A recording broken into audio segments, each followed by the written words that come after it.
자, 오늘은 이제 모세를 끝내고 이제 아론으로 들어가겠습니다. 아론.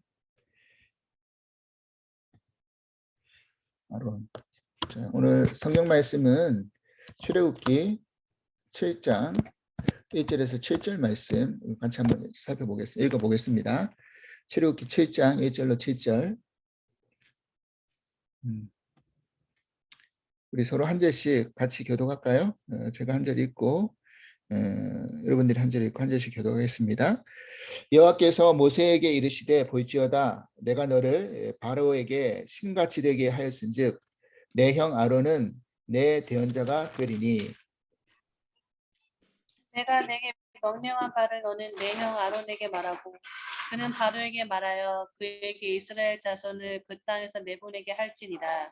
내가 바로의 마음을 완악하게 하고 내 표징과 내 이적을 애굽 땅에서 많이 행할 것이나 바로가 너희 말을 듣지 아니할 터인즉 내가 내 손을 애굽에 뻗쳐 여러 큰 심판을 내리고 네 군데 내 백성 이스라엘 자손을 그 땅에서 인도하여 낼지라. 내가 내 손을 애굽 위에 펴서 이스라엘 자손을 그 땅에서 인도하여 낼 때 애굽 사람이 나를 여호와인 줄 알리라 하시매 모세와 아론이 여호와께서 자기들에게 명령하신 대로 행하였더라. 그들이 바로에게 말할 때 모세는 80세였고 아론은 83세였더라. 아멘. 네. 자, 아론은 뭐 너무나 잘 알다시피 모세의 형이죠, 형. 아론의 이름의 뜻이 뭐냐면 고상하다, 고상. 그리고 교화하다, 그리고 견식이 있다. 견식이란 말은 우리 견식이란 말이 좀 어렵죠. 이제 식견이라는 말을 많이 들었죠. 식견 같은 말이에요. 견식, 식견이 있다. 그래서 그 이름의 의미가 그런 의미인데 말 그대로 식견이 있고 견식이 있다는 말은 사리 분별을 잘하고 또 설득력 있는 그런 말을 하는 사람이다라는 거예요. 뭐 교화하다는 것은 가르치다 이런 그러니까 그 이름의 그 뜻처럼 그런 어떤 달란트와 은사를 가진 사람이 아론이었어요. 자, 아론 하면 제일 유명한 게 뭡니까? 그의 직분이죠, 직분. 뭐 직분이라기보다는 그의 사명이 뭐였냐면 바로 대제사장이었어요. 첫 번째 1대 제사장이었죠. 1대 대제사장이 바로 아론이에요, 아론. 그래서 성경에 아론의 이름이 한 337회 정도 언급이 된대요. 그러니까 아론 역시 모세 못지않게 굉장히 중요한 역할을 했던 사람이에요.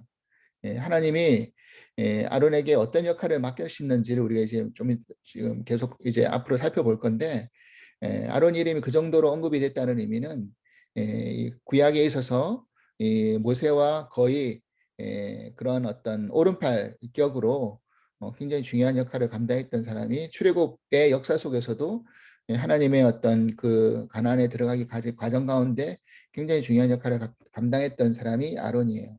자, 그러면 일단 다시 한번 복습하는 의미에서 가족 사항들을 조금 살펴보면 당연히 동생은 모세이고 아론의 그 앞에 누이가 있었어요. 누이가 누굽니까? 미리암이죠. 미리암이 누이였어요. 이게 이제 히브리어식 표현이 미리암이고 헬라식 표현은 뭐라고 하느냐면 마리아예요. 마리아. 그래서 이름이 그런 의미가 있어요. 미리암, 마리아.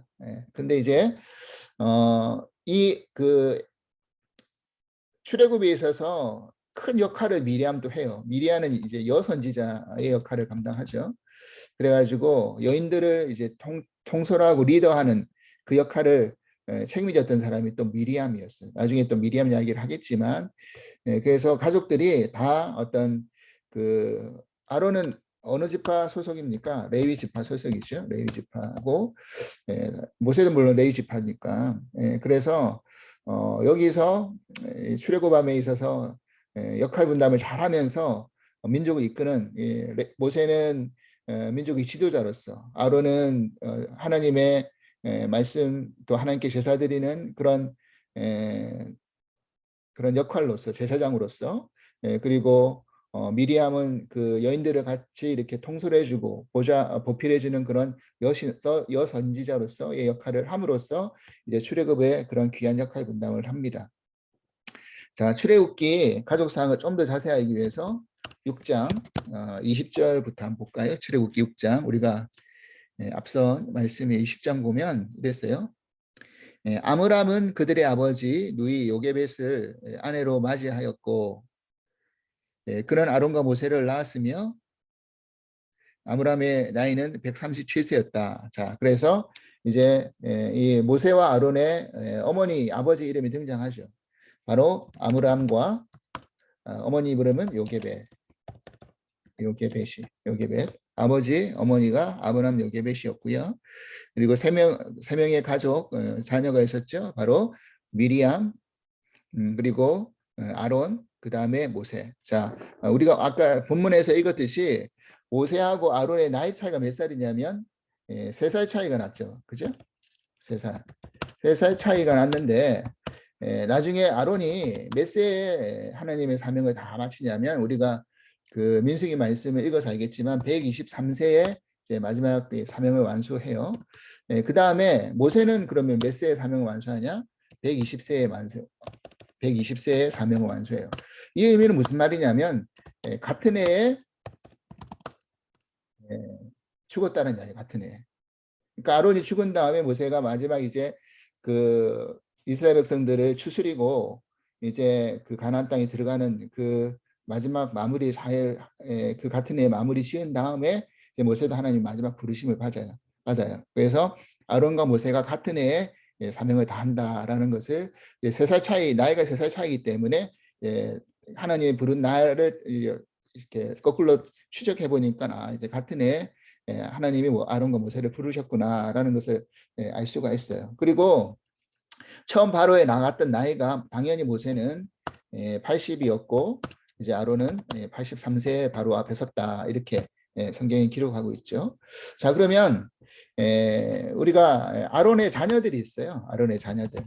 자, 아론의 자녀는 어디 나오냐면 23절에 나오죠. 아론은 암미나답의 딸 나손의 누이 엘리세베를 아내로 맞이했다. 아론의 부인이 나오죠. 엘리세베가 부인이고요. 그 다음에 그가 이제 아들을 낳았는데 4명의 아들을 낳아요. 첫째 아들이 누구냐면 나답. 두 번째 아들이 누구냐면 아비후. 세 번째 아들이 누구냐면 엘르아살. 네 번째 아들이 이다말. 이래요. 자, 그런데 나중에 이제 그 다음 주나 그 다음 주에 살펴보겠지만 나답, 아비후, 엘르아살, 이다말이 있었지만 나중에 이제 아론은 그 대제사장의 역할이 계속 계승이 돼요. 그 레위지파의 아론의 자손들이 그 역할을 계속 맡으면서 나아가지만 첫 실수가 있었죠. 그래서 첫째 아들 나답과 아비후가 그 첫 번째 아버지를 보필하고 성막에서 아버지의 어떤 그런 일을 도왔는데 잘못된 불을 가져옴으로 말미암아 그 의미는 다음에 좀 더 자세하게 다시 한번 이야기를 하고요. 하나님이 노하셔서 나답과 아비후가 죽게 돼요. 그래서 엘르아살과 이다말이 이제 그 다음에 그 형들에 이어서 대제사장의 역할을 이제 이어가지고 가게 됩니다. 그래서 셋째, 넷째가 엘르아살과 이다말이 이제 그 제사장의 계보를 계속 이어가는 것을 알 수가 있어요. 그래서 아들은 4명이 있었다. 그리고 이제 우리가 모세 때도 이야기했지만 모세 때는 모세는 아들이 둘이었죠. 게르솜하고 엘리에셀이었는데 성경을 우리가 가만히 읽어보면 사실은 역대상 24장에 보면 아론의 계보가 계속 등장해요. 근데 모세의 계보는 사실은 23장에 그 아들의 이름이랑 조금만 등장하고 그 이어서 계속 그 계보가 언급되질 않아요.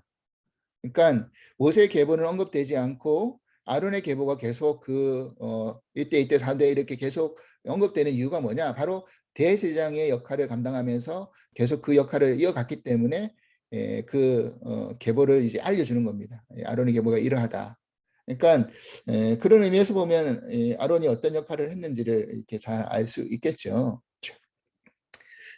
그러면 아론의 가장 중요한 사명이 있었어요.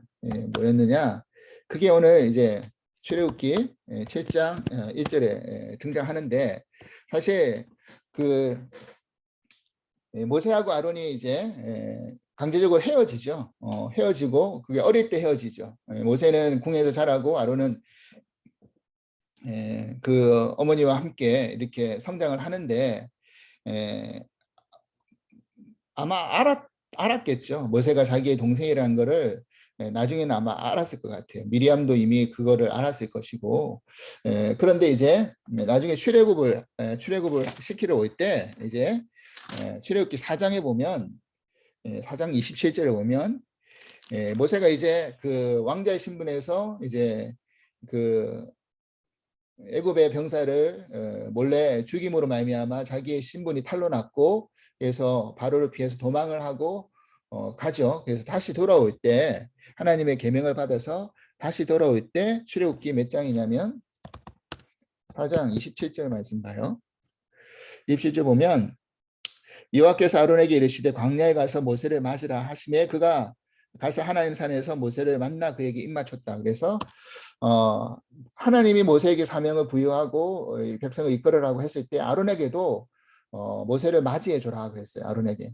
그래서 하나님의 명령을 듣고 아론이 이제 모세를 맞이하러 나간 겁니다. 그러니까 어떻게 보면 아론의 입장에서는 어떤 모세하고 뭐 어릴 때 같은 시간을 보낸 것도 아니고, 그리고 왕자의 신분으로 있다가 도망간 어떤 광야에서 있었던 시기에도 부딪힌 적이 없고, 다시 하나님이 모세를 들어서 그들의 백성들을 이끌어내기 위한 이 과정 속에서 하나님의 명령을 듣고 이때 이제 아론은 그냥 아무 말 없이 순종을 해요.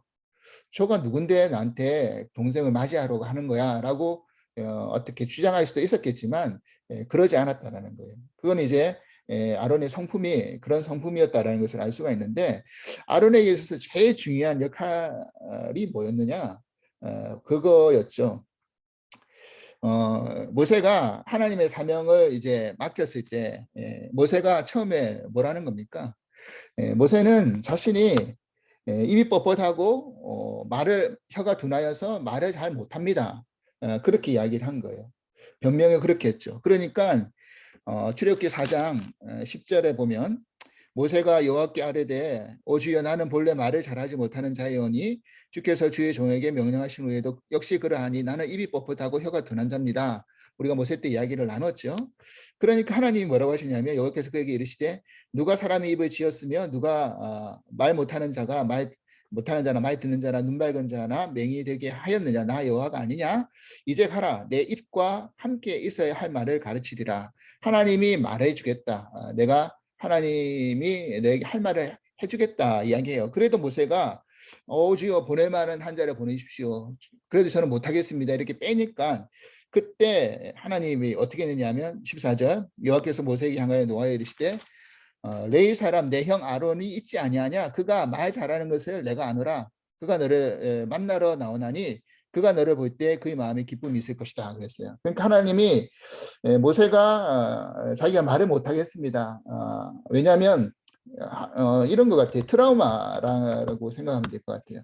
그러니까 자기가 동족의 괴로움을 받고 있을 때 그 동족을 괴롭혔던 애굽의 병사를 죽이면 동족들이 자기에게 우리의 어떤 리더가 다시 왔습니다. 리더가 나왔군요 하면서 이렇게 해줄 줄 알았더니만 그렇게 하지 않았다는 거예요. 그러니까 아마 모세는 어떤 동족에 대한 어떤 자기의 어떤 영향력, 말의 영향력이 통하지 않았다라는 것이죠. 그에 대한 어떤 트라우마 같은 게 있었던 것 같아요. 그리고 사실은 광야에서 40년이라는 시간을 보내는데 누구랑 대화를 했겠냐는 거예요. 뭐 하나님 앞에 기도하면서 뭐 했겠지만 사실은 눈에 보이는 거는 양 치는 거 말고 뭐 집에 가면 뭐 아내밖에 없고 또 뭐 장인밖에 없을 것이고 뭐 그 가족들하고 뭐 이야기를 해봤자 얼마나 이야기를 할 수 있었겠으며 그랬을 거 아니에요. 그러니까 말할 기회가 점점점 줄어드니까 이미 애굽에서 고등교육을 이미 받았지만 말을 잘하는 말을 못하는 사람도 아니었는데 애굽의 말에 능한 자였는데 사실은 점점 이스라엘 말의 어떤 그런 것도 힘들어지고 말도 잃어버렸을 것이고 그러면서 자기가 말해봤자 서로 한번 그런 경험도 있었고 그러니까 그런 트라우마가 있었겠지만 하나님이 말 잘하는 아론이 있지 않느냐 이런 거예요. 그러면 아론이 말을 잘해서이기도 하지만 저는 이렇게 생각해요. 말하는 은사가 분명히 아론에게 있었어요. 근데 또 하나 아론의 특징은 뭐냐면 모세가 궁에서 그래도 이스라엘 백성들이 노예 생활하면서 고통받고 있을 때 하나님이 모세를 건져내시고 지키기 위해 하셔서 훈련시키기 위해서 궁에 따로 구별시켜서 궁에서 지내기는 하셨지만 어떤 입장인 거예요. 완전 신분도 다르고 뭐예요? 같은 동고동락을 하지 않았던 거잖아. 그러니까 말빨이 먹힐 수가 없는 거죠. 우리가 리더들이 백성들에게 말빨이 먹히기 위해서는 어떻게 해야 되는 거예요? 내가 그 상황에 들어가서 같이 경험해 볼 때 말빨이 먹히는 것이지 나는 고생 하나 뭐 손에 물 하나 되지 않고 고생 하나 해보지 않았는데 어떻게 그 사람들의 마음과 심정을 알겠으며 그 사람들을 이야기를 했을 때 감동 감화가 될 것이며 이끌어 나오려고 할 때 그 사람들이 그 말을 듣고 믿고 따라가겠냐는 거예요. 안 그렇지 않겠냐는 거죠. 그죠? 당연하죠. 그러니까 그런 거예요. 근데 이제 예수님은 다른 입장이잖아요.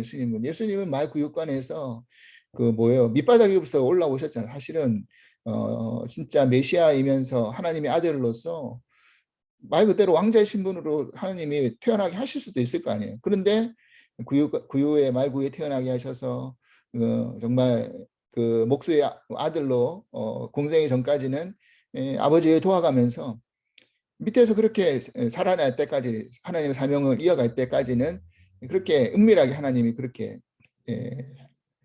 키워 나가셨죠. 그죠? 뭐 드러내시지 않은 거지 모세가 예수님께서는요. 그러니까 예수님은 저는 그 한편으로는 그렇게 생각해요. 예수님은 다 아시는 거예요. 이미 밑바닥 생활을 이미 다 해보셨기 때문에 그 백성들의 마음과 심정을 다 알지 않겠어요. 그리고 하나님의 아들로 오셨기 때문에 뭐 위에 있는 그거는 뭐 말할 것도 없고 그런 것 같아요. 근데 이제 모세는 하나님이 왜 광야로 보내셨을까? 그런 어떤 생활을 하기 위한 과정이기도 해요, 사실은. 애굽의 물을 빼기 위한 과정이기도 했고 그랬어요. 그런데 그 전까지는 확신도 없었고 자기의 말이 영향력을 미치지 못했는데 아론은 어떤 사람입니까? 아론은 당연히 백성들과 함께 동고동락하면서 그 말에 힘이 있는 거지. 자기가 무슨 말을 하더라도 자기도 고생했고 같이 그들과 눈물 젖은 빵을 먹었기 때문에 리더로서 말을 했을 때 백성들에게 더 진심으로 전달될 수 있었던 것이고 그리고 언변이 좋았기 때문에 바로 앞에 말을 했을 때도 그 말이 잘 통하게끔 말을 할 수 있게끔 하는 은사가 분명히 있었다라는 거예요. 그래서 모세의 그 아론의 첫 번째의 사명은 뭐였냐면 7장 1절에 이렇게 이야기하죠. 7장 1절에 여호와께서 모세에게 이르시되 볼지어다 내가 너를 바로에게 신같이 얘기 하였은즉 내 형 아론은 뭐하는 자다? 대언자다. 이게 첫 번째 사명이었어요. 대언자. 근데 이제 대언한다는 말은 말을 대언해 준다는 이야기잖아요. 말을 받아서 이제 조리 있게 이야기를 해주는 거잖아요. 그죠? 이 대언자가 참 중요한 역할이에요.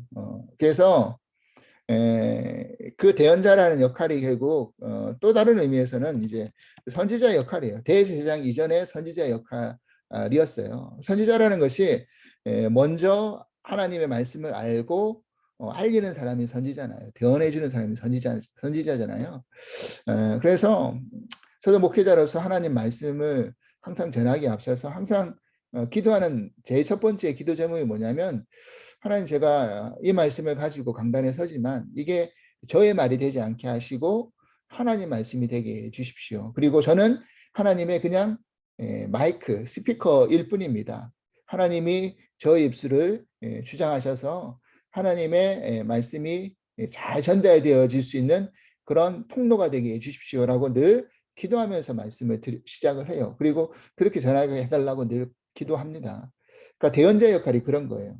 그래서 선지자로서 모세의 대언자로서의 역할을 아론이 맡았던 거죠. 자, 그런데 이제 여기서 이제 아론은 3살 형이란 말이지. 그리고 아까도 말했지만 이스라엘 백성들이라든지 이런 자기가 말의 영향력이 있고 또 리더의 영향력이 있었다고 한다면 사실은 하나님 모세를 들어서 민족을 이끄는 지도자로 세웠을 때 왜 나는 못합니까? 라고 생각할 수도 있을 거 아니에요. 역할적으로 봤을 때. 근데 아론은 거기에 대해서 전혀 뭐라 그럴까? 이의를 제기하지 않았어요. 형임에도 불구하고. 자, 그래서 하나님께서는요, 우리들에게 각자의 어떤 맞는 달란트와 은사를 주시는 것 같아요. 그래서 자기는 아론은 자기에 맞는 달란트 은사를 가지고 하나님의 일을 감당했던 사람이었어요. 자, 고린도전서 4장 7절 말씀 볼게요. 고린도전서 4장 7절.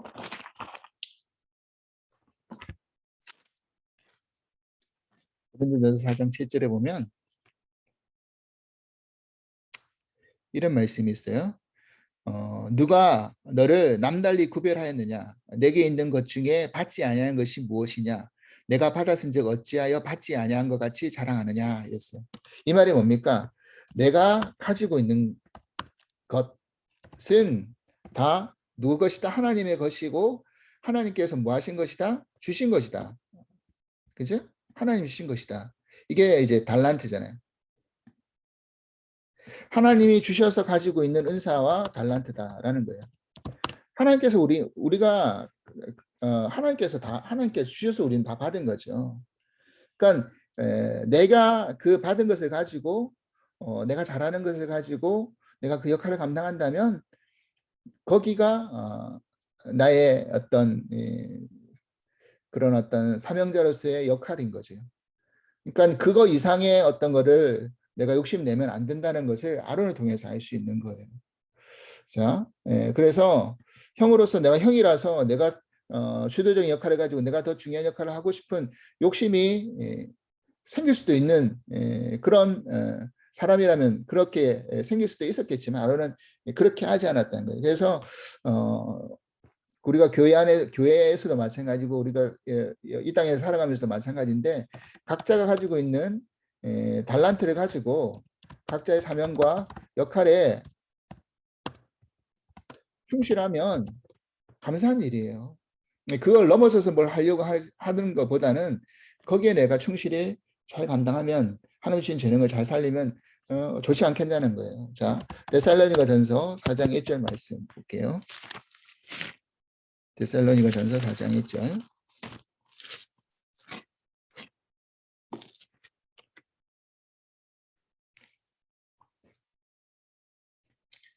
사장 1절. 그러므로 형제들아 우리가 끝으로 주 예수 안에서 너희에게 구하고 권면하노니 너희가 마땅히 어떻게 행하며 하나님을 기쁘시게 할 수 있는지를 우리에게 배웠으니 곧 너희가 행하는 바라 너희가 더욱 많이 힘쓰라 그랬어요. 그러니까 너희에게 주어진 사명, 달란트, 은사를 가지고 너희가 어떻게 하면 하나님이 기쁘시게 하는지를 이제 배웠으니까 거기에 너가 어떻게 해요? 충성하고 최선을 다하라는 이야기예요. 그러니까 우리의 역할이 뭔지, 우리의 사명이 뭔지를 우리가 분명히 알고 그 역할에 충실하면 좋을 것 같아요. 어떤 그 구성원이든 간에 그 구성원에서 해야 할 분명한 어떤 책임 분담이 있기는 있어요.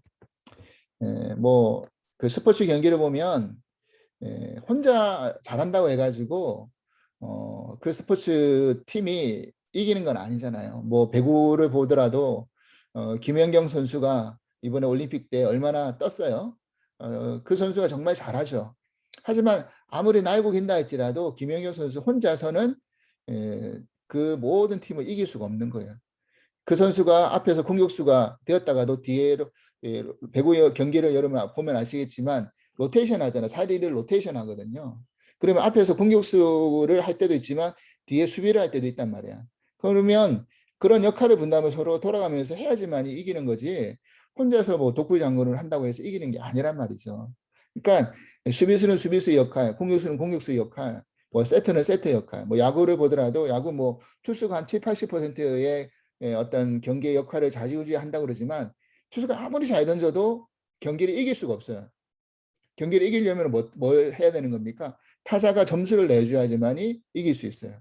그러니까 투수가 점수를 한 점도 안 내주면 비기는 게 최고로 잘하는 거고, 이기려면 타자가 잘해서 점수를 내줘야지만 이길 수 있고, 투수가 아무리 잘해도 수비수가 실수하면 또 지는 거고, 뭐 이런 역할. 그러니까 각자 역할이 있다는 거예요. 그래서 우리의 삶에는 주연이 있고 또 조연이 있는데, 주연도 물론 중요하지만 조연도 너무너무 중요해요. 그래서 아론은 사실은 내가 볼 때는 조연 같은 주연이었어요. 조연의 역할은 조연이었지만 또 하나님은 또 다른 그 사명 안에서 주연의 역할, 대제사장의 역할을 감당할 수 있게끔 또 줬어요. 그런데 지금 현재로서는, 그래서 아론은, 우리가 아론을 살펴보면 삶이 이제 전반기 삶, 후반기 삶으로 나눠지는 역할인데, 전반기의 삶은 대언자로서의 역할의 사명이었고, 출애굽하기 위한 대언자의 사명이었고, 후반부의 역할은 제사장의 사명이었어요. 이렇게 그 전반부 후반부가 나눠져요. 제사장 이전의 삶의 아론과 제사장 이후의 삶의 아론의 역할이 나눠져요. 그리고 제사장 이전의 삶의 아론의 역할 속에서 또 명함이 있고, 제사장을 맡은 상황 속에서 또 명함이 또 갈려져요. 그러니까 사람이 다 잘할 수는 없고, 어느 상황에 있다 할지라도 밝은 게 있으면 어두운 면이 있고, 잘하는 게 있으면 실수가 있고, 뭐 이런 것들이 또 아론을 통해서 또 보게 될 거라는 거죠. 그래서 대언자의 역할을 하는 것이고, 그 역할을 감당을 했어요, 아론이.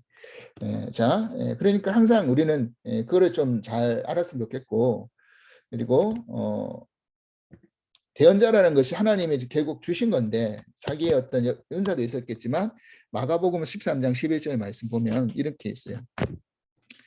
아까 모세에게도 하나님이 그런 말씀하셨지만, 내가 너에게 할 말을 이야기해 주겠다라고 하셨지만, 마가복음 11장에 보면, 마가복음 13장에 보면 뭐라고 되어 있느냐면, 이제 14년 11절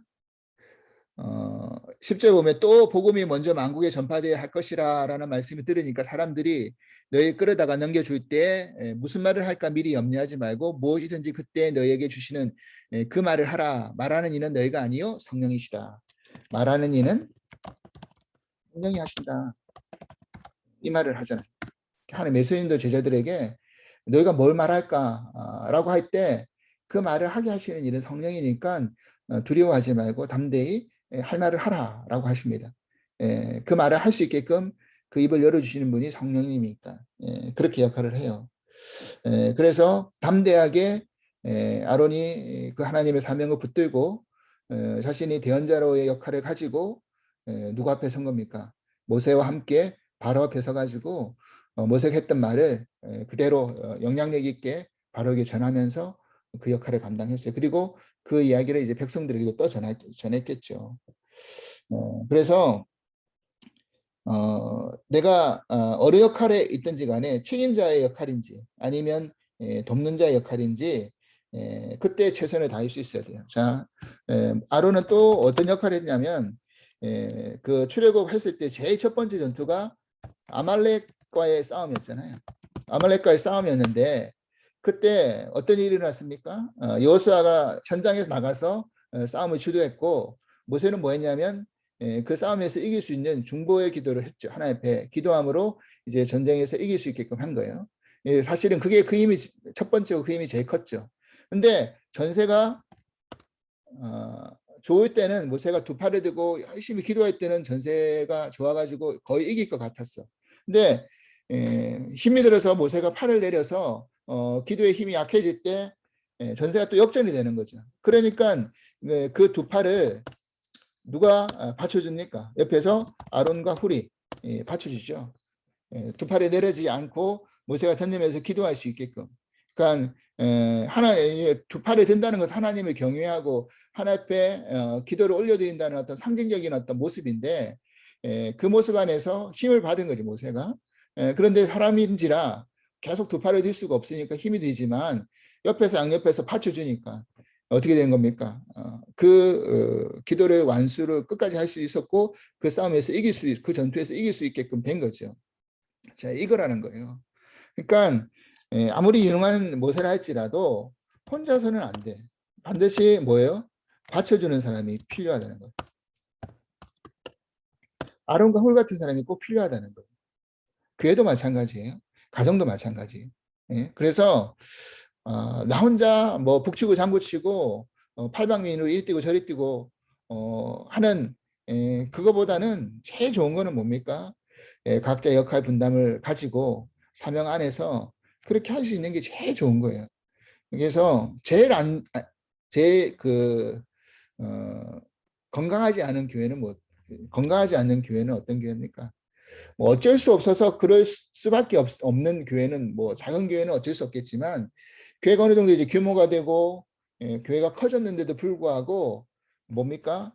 제한된 사람만 리더와 어떤 중심의 역할을 맡아가지고 이끌어 나가다 보면 항상 거기에 문제가 생기게 돼 있어요. 그러니까 리더도 계속 순환이 돼야 되고 또 역할을 분담을 잘 해줘야 되고 그럴 때 건강한 교회가 되는 거죠. 건강한 단체가 되는 거예요. 어떤 한 사람이 독점해서는 반드시 거기에는 문제가 생길 수밖에 없어요. 예. 그래서 뭐 예전에 어떤 재정이라든지 이런 분들 그런 분들은 사실은 뭡니까?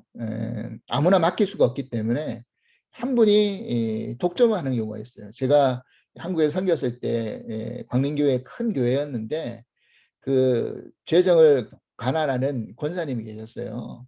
근데 이 권사님이 장기 독재야. 예. 물론 그 위에 재정 장로님이 계셨지만 그 재정 장로님은 뭐 2, 3년 되면 또 바뀌거든요. 장로님은 계속 위에는 바뀌 하지만 실무의 역할을 이끌어가는 권사님은 안 바뀌는 거예요. 계속 그 한 자리에 계속 있어요. 근데 이분이 정말 입김이 너무너무 셌어요.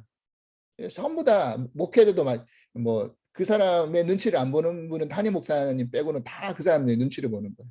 직원들 그리고 뭐 부목사들은 다 아직도 그분의 이름을 제가 기억을 하는데 제가 여기서 실명을 밝히지 않겠지만 권사님이신데 기억을 하는데 그분 한마디가 완전히 좌지우지 될 때도 많고 왜냐하면 그분이 그분 사인이 돼야지만이 그 다음 장로님 사인이 들어가고 그 다음 담임 목사님 사인이 되는데 그분이 사인을 하지 않으면 그 다음 장로님은 사인이 안 올라가니까 그분 말이면 꼼짝을 못하는 거예요. 직원들도 마찬가지고 목사님들도 마찬가지고 전도사님도 마찬가지고 얼마나 영향력이 있는지 그러니까 돈을 가지고 있는 사람이 영향력이 그렇게 세게 했는데 거기에는 항상 뭐가 따릅니까?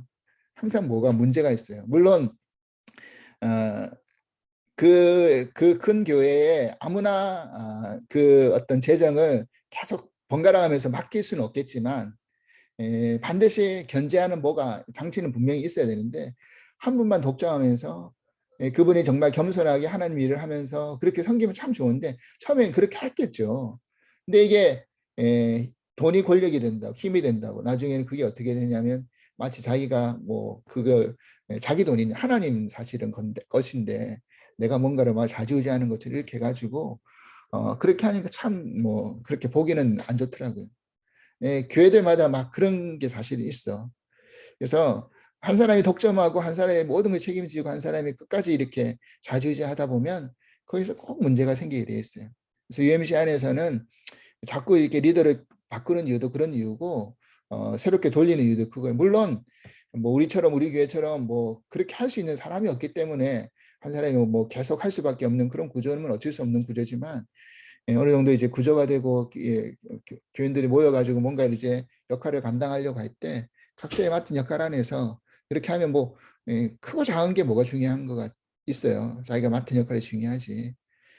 그래서 하나님 맡겨준 그 역할 앞에 다 하나님 아까 이거 고린도전서 말씀처럼 다 하나님 주신 건데 사실은 거기서 내가 충성하고 잘하면 되는 거잖아요.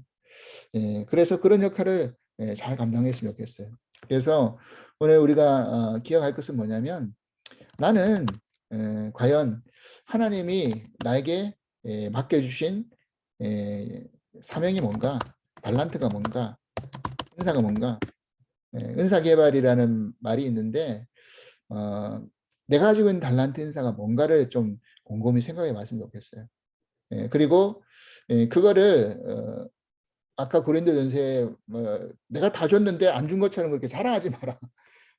모세가 뭐 뭐 그래 뭐 자랑은 아니었지만 못하겠어 안 하겠어 이거잖아요.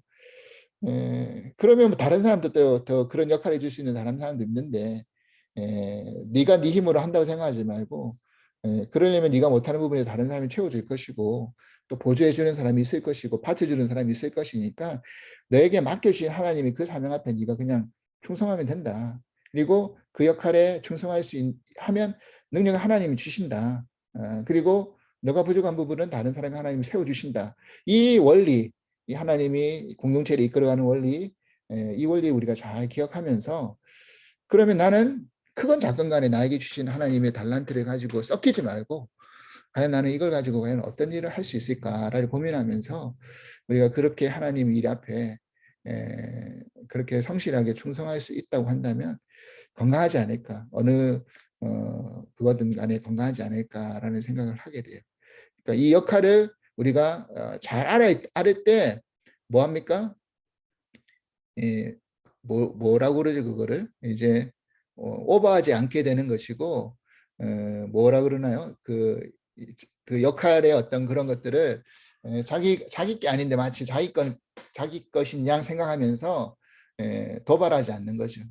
그러니까 내가 내 스스로의 어떤 거를 잘 알고 나는 과연 어떤 역할과 달란트가 제일 어울리는지를 기억하면서 거기에 하나님이 맡겨주신 것에 충성하고 최선을 다할 때 하나님이 기쁨이 될 것 같아요. 오늘 아까 읽었던 데살로니가전서도 마찬가지잖아요. 너희들이 하나님이 맡겨주신 것 앞에 그렇게 열심히 하다 보면 하나님이 기쁨으로 할 수 있다라는 말씀이 그 말씀이니까 우리가 이 아론의 역할 꼭 리더가 아니라 할지라도 리더는 모세가 하고 나는 보조하면서 말씀 전하는 자로서 형이지만 그렇게 하는 것에 대해서 내가 기뻐하면서 역할을 잘 감당했던 아론을 보면서 우리가 그런 역할 분담을 잘할 수 있는 그런 은혜가 있기를 기도하겠습니다.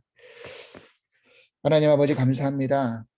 오늘 이제 아론의 첫 번째 시간을 우리가 조명하면서 아론이 가졌던 첫 번째 사명과 역할이 무엇인지를 알게 하시니 감사합니다.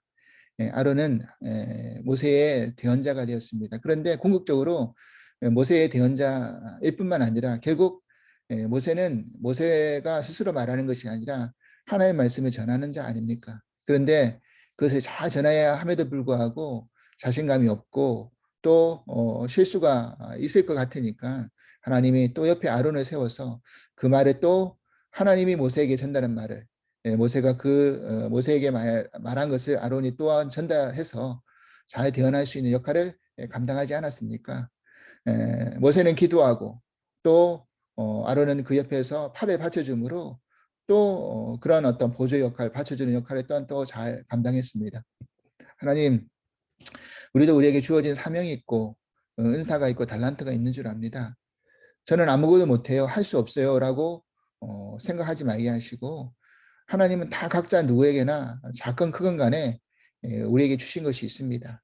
거기 앞에 우리가 개발하고 또 충성하고 헌신할 때 하나님을 기쁘시게 하는 그런 아름다운 공동체를 이루어 나가게 할 수 있으리라고 믿습니다. 하나님 그렇게 교회 안에서 각자의 역할과 책임 분담에 충성함으로 말미암아 건강한 공동체, 건강한 교회가 될 수 있도록 인도하여 주시옵소서. 감사하며 예수 그리스도 이름으로 기도합나이다. 아멘.